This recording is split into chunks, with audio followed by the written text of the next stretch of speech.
done it. Carlos Alcaraz wins the Rome Open, and there's no fairy tale ending for Jannik Sinner and the Italians. He silenced the crowd with some incredible tennis and now looks the hot favourite going into Roland Garros.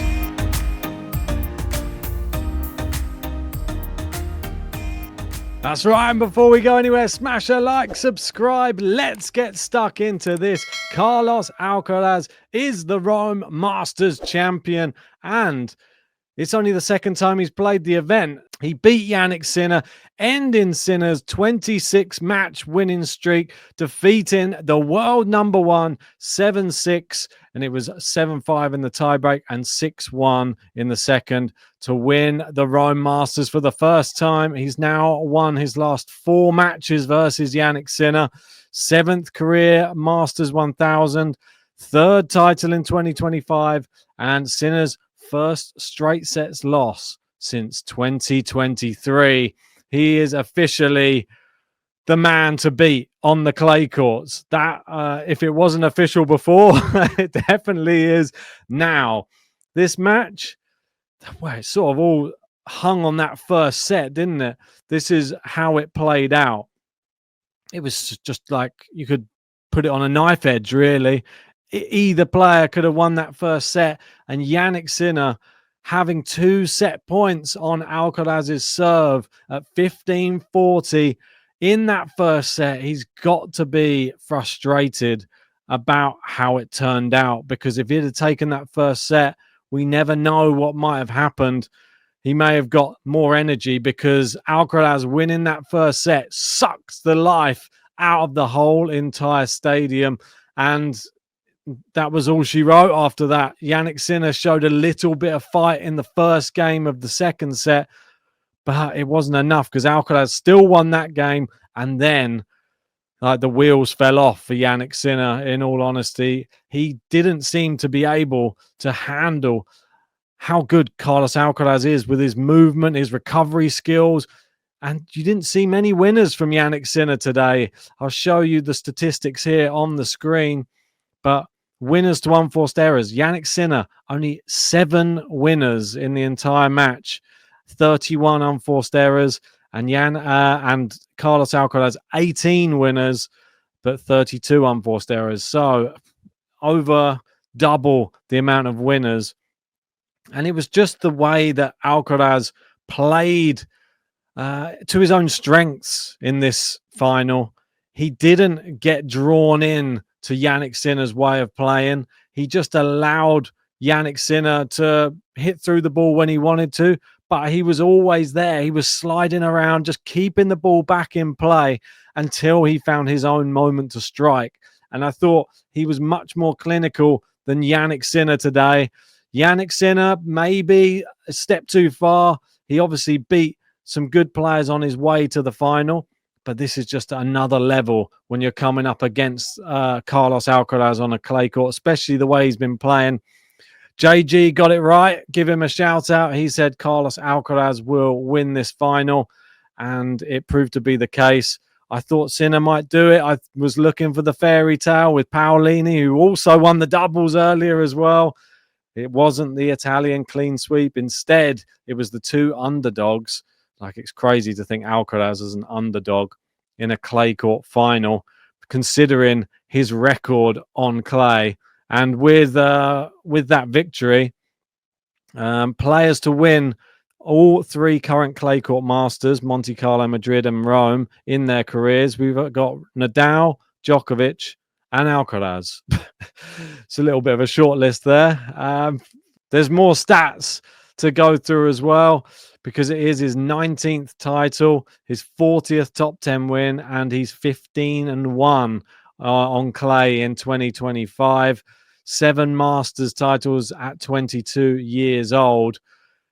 It's a ridiculous statistic. I'm sure everyone would agree with that.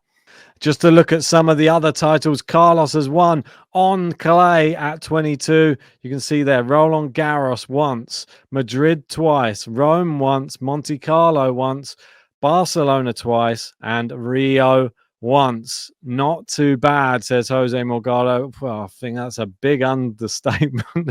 This is what Alcaraz said after the match.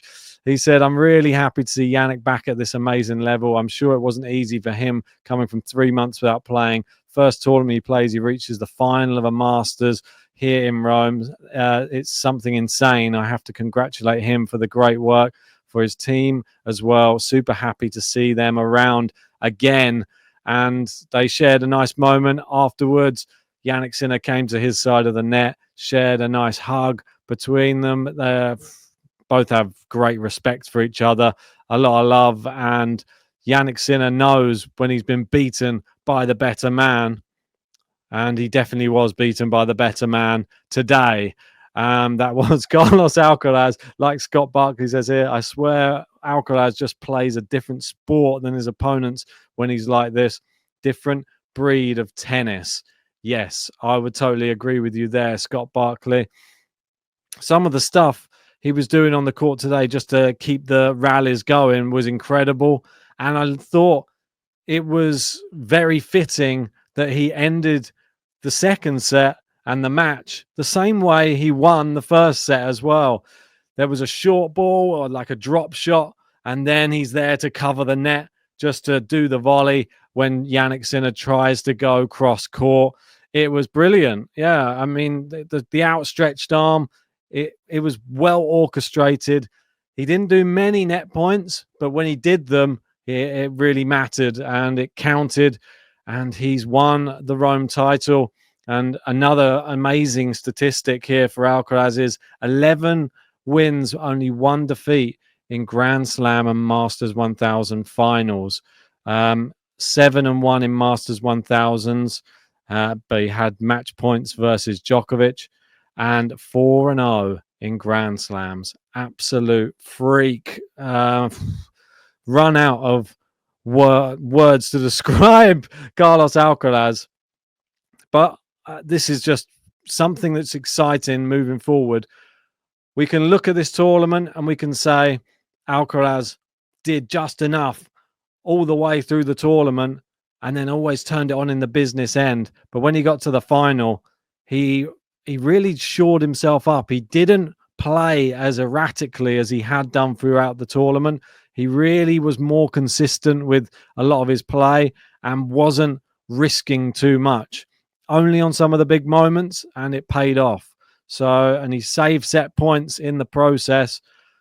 That was razor close, that first set. But Jannik Sinner didn't have enough to be able to bring it back in the second, and Carlos Alcaraz's level was maintained throughout this match.